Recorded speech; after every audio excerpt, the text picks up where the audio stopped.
Welcome into another episode of Condors Icebreakers. This time, I'm going to be joined with the captain in center, Brad Malone. I'm Carrie Osep, and Brad, I just want to say thank you so much for taking the time to join me today.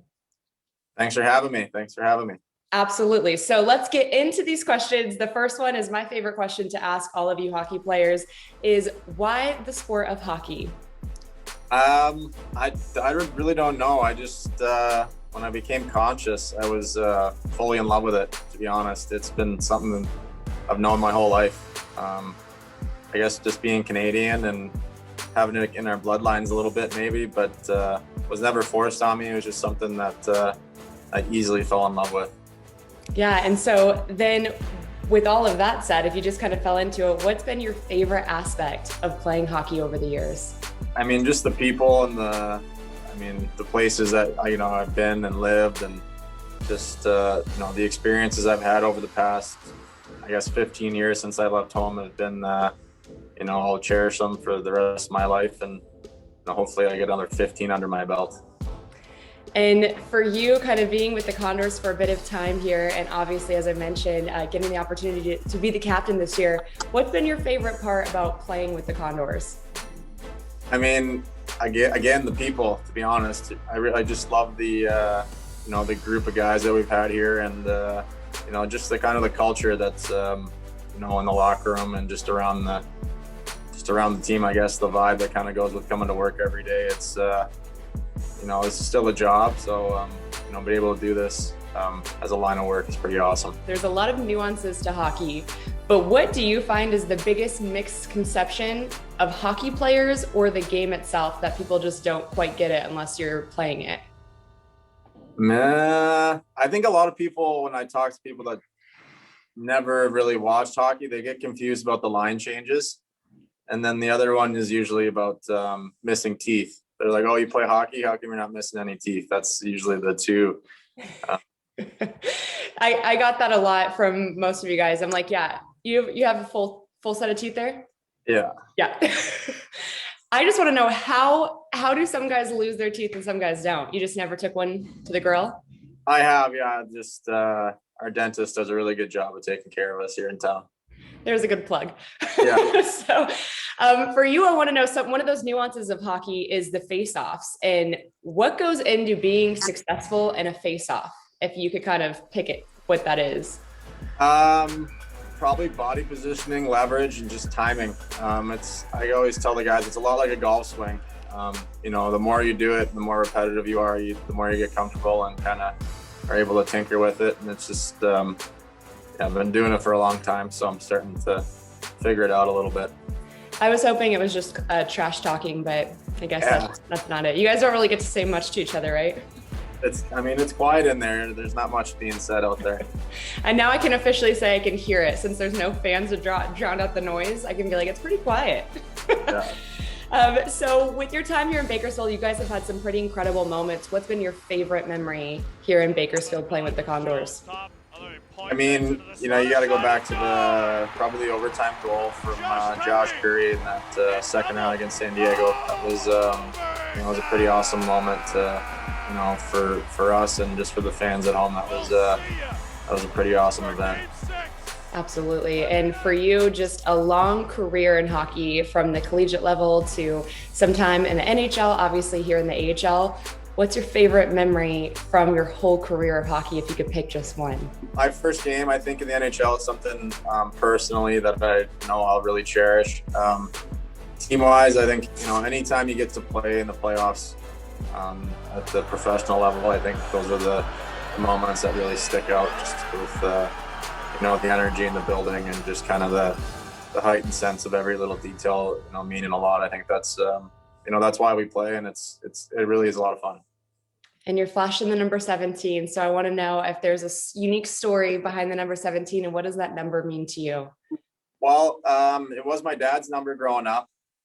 So when I was a kid, I obviously wanted to be just like him. So I wore 17, and then just kind of through my years, I kind of wasn't able to wear it. My first year here in Bakersfield, I wore 22, and then we had our son Banks, and he was born on the 17th of May. So I asked Al if I could switch to 17. So little representation of my dad and my son now. So that's why I wear 17. Love that. Get to keep it with the family. And you got the cool honor of being a captain of this squad this year. And I want to know for you, what makes a good leader? For me, it's just, leading by example. I'm not one of those guys that's going to preach too much. I do talk a lot, but never really too serious. Just someone that the guys can look up to, and I mean, not necessarily on the ice, but off the ice, just doing things the right way, being on time. I mean, I've played for a lot of great captains, and usually the ones that aren't trying to be a leader are good leaders. So I just, try and be myself, and if guys want to follow, they can, and if not, that's no big deal. And there's been no complaints so far? I think Cotter and Benny usually are the two complainers, but I don't take those guys. There's always someone. Yeah. And then the last question here before we get to the rapid fire, but if you weren't playing hockey, what would you be doing for your career? Well, actually, since COVID, that's been pretty serious. That's a serious question. To be honest, I really enjoy the game. I've been trying to coach and do all that stuff. But outside of the game, I've tried I'm just following Dave Portnoy into the finances a little bit, but that's not going well right now. But to be honest, probably be a firefighter, to be honest. Awesome. Well, speaking of firefighting, does your seat feel hot over there? No, I don't think so. That was a joke, Brad. Is this a prank here? No. That was my transition into putting you in the hot seat because we're going into rapid fire. I was literal on that. I'm sorry. So you would not make a fantastic firefighter, I'm going to tell you right now. I don't think it's hot. It should it be? I was like, I actually love that. That just happened. That's awesome. Okay, well, getting into the rapid fire. So you're a Canadian, but you play in the NHL and the AHL, American hockey, obviously. What's better food, Canadian or American? Canadian has better fast food, for sure. Ouch. Okay, what's your favorite sports movie? Mighty Ducks, probably D2. D2, okay. If someone was to play you in a movie, who would that be? Everyone tells me I don't know his name, the guy that plays Dexter. I don't know his name either at the top of my head, but yeah, that's a good choice.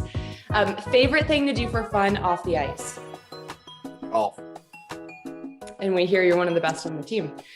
Favorite sport to watch that's not hockey? Football. Football, cool. You obviously have a very cool nickname, Bugsy. Maybe we'll get that story, but what's the best nickname on this team this year? I don't know if there is a good one, to be honest. I mean, they're all pretty standard, to be honest. They're all pretty standard hockey nicknames. I'm trying to think. Put me on. That's the hot seat. And can we get a quick story on Bugsy, where that came from? A bonus question?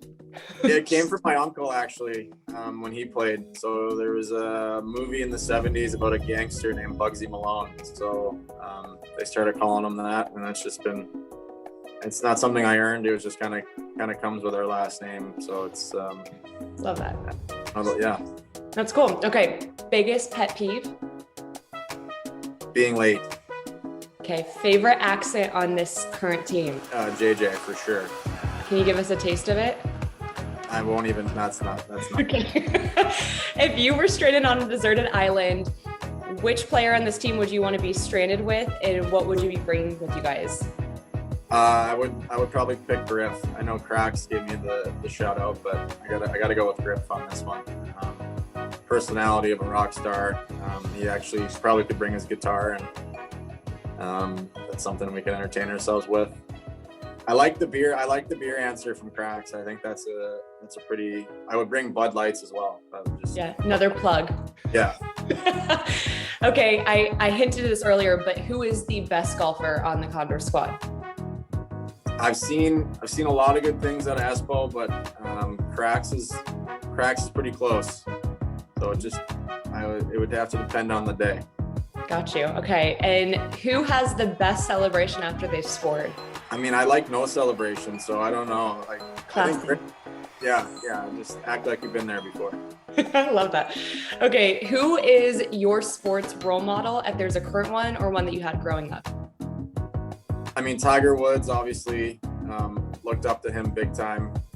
Tom Brady, being a New England Patriots fan, that was a guy that, but role model wise, I mean, as a kid, I always wanted to be just like any of the guys in the NHL, to be honest. You could name a ton of guys and they were all, individuals I looked up to. That was before social media. So it was hockey cards and jerseys on the wall and posters. It was, it was a little different back then, but all those guys were, people I wanted to emulate and be like. Absolutely. And we made it to the 23rd question. This actually is my favorite question. This segment's called Icebreakers. If you were to break the ice in any situation, how would you do that? Wow, you're putting me on the spot here. I told you your seat was hot. You want me to go like should I just go with did it hurt? And then the person would say what, and the whole did you like falling from heaven thing, I guess. There you go. On that note, I just figured out, Brad, that you just like to keep it classy all around. You don't celebrate goals. You just keep the breaking the ice super simple. Is that the best way to describe you? Yeah. It's one of my favorite songs, Simple Man. But being from the Maritimes, I guess that's something, nature versus nurture. Awesome. Well, it's been so great to chat with you. Thank you so much for joining me, and we'll see you guys next time on Icebreakers.